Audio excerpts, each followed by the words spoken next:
Do you have inspiration in the magic world that has inspired your act? Yes, so three people inspired me.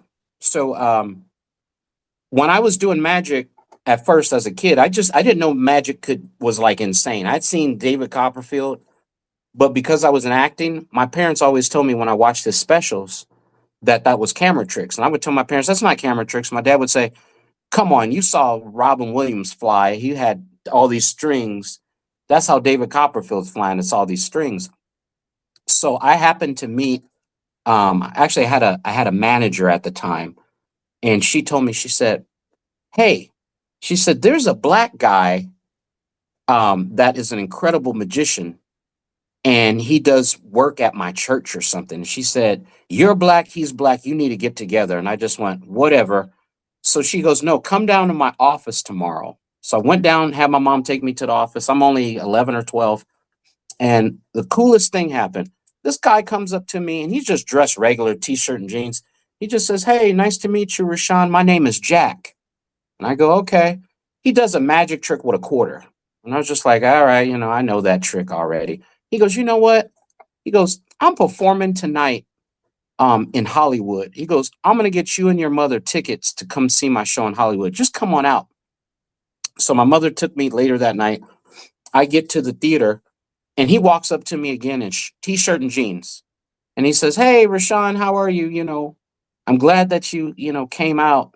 He goes, "Are you excited for the show?" I'm like, "Yeah, whatever." I'm thinking he's just going to do a quarter trick. So the MC comes on stage and it's great, blew my mind. He's talking to me and I'm at the very top of the theater talking, and I'm in a booth. I'm in like the VIP section. He's talking to me and the MC says, "Ladies and gentlemen, we have one of the world's greatest magicians. He's been a magician for over 40 years. He's won every star-studded award, and he's the first, African American magician to do so. Ladies and gentlemen," and as he says, "ladies and gentlemen," Jack looks at me and says, "Hey, Rashawn, I have to get ready for the show. I'll see you afterwards." And then I go, "Okay." He literally walks out the exit door, and I hear the MC say, "Ladies and gentlemen, Jack Goldfinger." And I go, "Who's Jack Goldfinger?"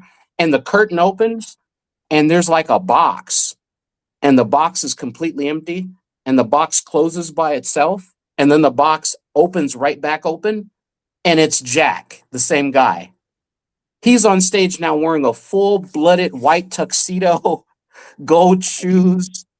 I'm like, what the heck? I just saw him 10 seconds ago, and he's on the stage, and next thing I know, he starts making champagne bottles appear. Then he holds out a little sheet and he makes a woman appear that I later found out was his wife. He makes her appear in like a bathing suit, and then he puts the sheet over his wife. She starts floating in the air. He floats her over the heads of the audience, snaps his finger, and the sheet falls down, and his wife is gone. And I just stood up. I was like, "Oh my gosh." So then after that, the next guy that came on, his name was Amos Levkovich, and they were best friends. He came on and did a magic act with birds and fire. He was literally lighting cigarettes, throwing them in the air over the audience, and they would turn into a bird. And the bird would fly in the theater and fly right back to him. And it was just incredible. And right after that, I was like, I got to learn this. So I went to the magic shop the next day, and I told the guy over the counter, I said, "Man," I told him everything I saw. He said, "You can't buy that." And I said, "What do you mean?" He said, "All the stuff you saw, you can't buy." I said, You don't just sell it?" He goes, "No." He goes, "That's actually manipulation with your fingers and your body." He goes, "We've got books here. The books are, really expensive, but these books go back 10,000 years. You got to study the books and then you'll be able to do the magic." So I studied the books, and then I went to Vegas to be with my dad, and I saw Lance Burton. And when I saw Lance Burton, it changed my life because Lance Burton did every trick that Jack Goldfinger did and every trick that Amos did, but him as one man did it all in one show. And it was just incredible. And right then Mm. and there, I went and I begged to be friends with, this 35-year-old man. I'm like, "Man, I got to learn the magic and the secret." So he taught me stuff. And, I still talk to him every once in a while, but he was the biggest magician in the history of Las Vegas, or at least biggest entertainer, Lance Burton.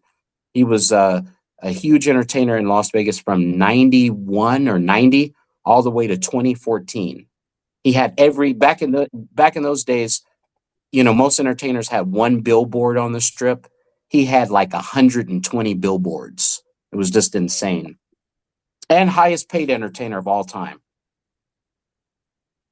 And So, I always wanted to be like, so that's what made me literally not want to do acting. I just wanted to do magic. That's why I had that bug for it, because I just was like, wow, this is incredible. But it's a lot of work, Oh yeah. a Wow. lot of work. yeah, man.